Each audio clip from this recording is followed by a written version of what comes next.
Pourquoi les femmes TDAH, TSA ou HPI vivent souvent en mode survie sans le savoir? On parle beaucoup de TDAH, on parle de plus en plus de TSA ou de HPI. Et parfois, certaines femmes découvrent enfin une explication à des années de difficultés. Mais aujourd'hui, je voudrais vous poser une autre réflexion. Et si le point commun n'était pas uniquement le diagnostic? Et si le véritable problème était parfois un système nerveux bloqué, en mode survie depuis tellement longtemps que cet état est devenu normal?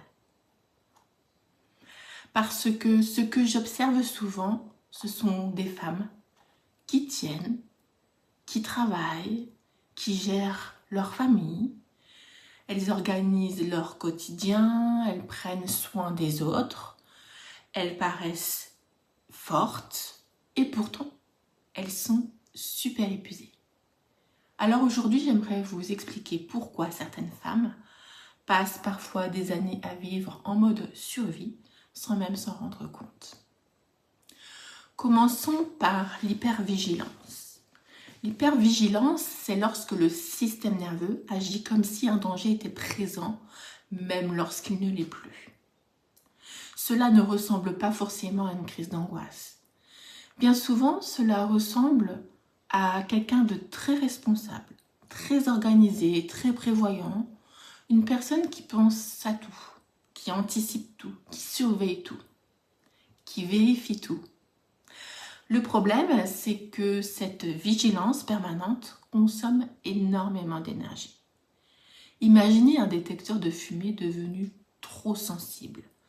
Au départ, il est utile, puis il finit par se déclencher pour la moindre vapeur de cuisson. C'est exactement la même chose.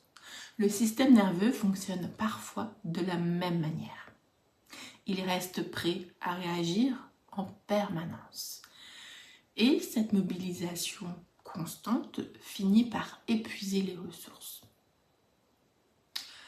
Le deuxième mécanisme est la compensation.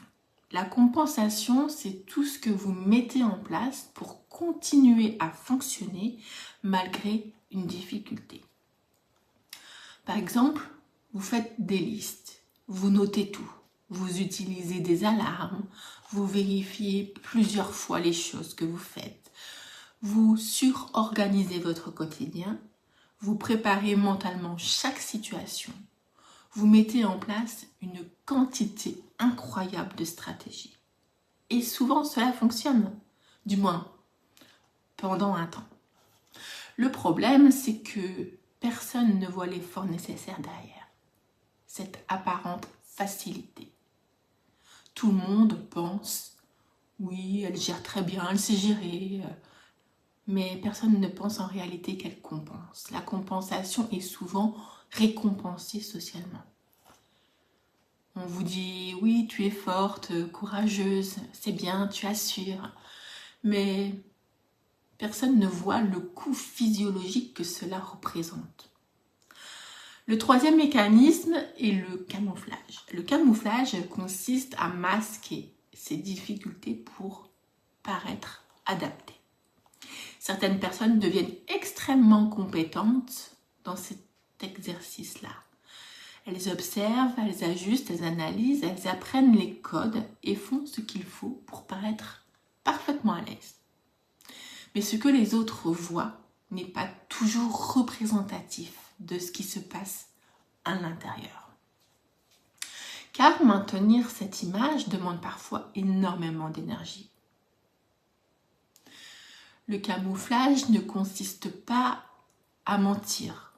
Il consiste souvent à cacher l'effort nécessaire pour fonctionner comme tout le monde, comme une personne normale. En plus, cet effort est important et plus cette fatigue s'accumule. Le quatrième élément est la surcharge sensorielle. Notre système nerveux traite constamment des informations. Les sons, les lumières, les odeurs, les conversations, les mouvements, les notifications, les sollicitations sociales. Chez certaines personnes, ce flux d'informations devient extrêmement intense. Donc, elles rentrent chez elles épuisées, elles ont un besoin de silence, elles supportent difficilement la sollicitation supplémentaire, le cri des enfants, et elles deviennent irritables. Non pas parce qu'elles sont fragiles, mais parce que leur système nerveux a atteint un niveau de saturation. Un autre élément que j'observe très souvent est la fatigue de performance. Certaines femmes continuent d'avancer malgré leur épuisement. Elles accomplissent leurs tâches, elles remplissent leurs responsabilités et elles tiennent. Encore et encore. Le problème, c'est qu'elles finissent par perdre le contact avec leurs propres limites. Le corps envoie des signaux, mais elles continuent. Parce qu'elles ont toujours continué. Parce qu'elles ne savent plus faire autrement. Parce qu'elles ont appris que leur valeur dépendait souvent de leur capacité à tenir. Et c'est là que l'on arrive à quelque chose de fondamental. La difficulté à récupérer. Et je pense que beaucoup de personnes se retrouveront là-dedans. Certaines personnes dorment, prennent des vacances, se reposent et pourtant elles restent épuisées. Pourquoi ? Parce que la récupération ne dépend pas uniquement du repos.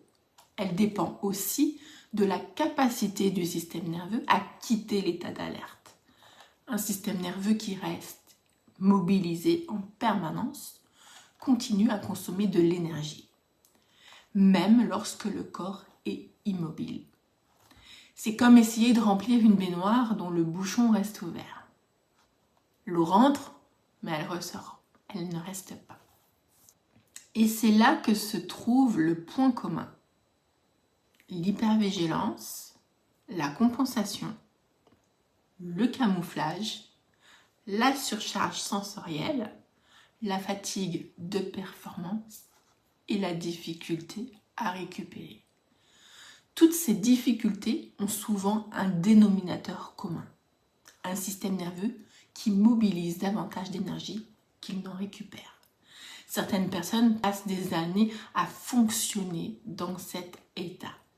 Elles pensent que c'est leur personnalité, leur caractère, leur façon d'être, alors qu'il s'agit parfois d'un mode de fonctionnement, de survie devenu automatique. La question n'est pas toujours quel est mon diagnostic, est-ce que je suis ? La question est parfois dans quel état se trouve actuellement mon système nerveux.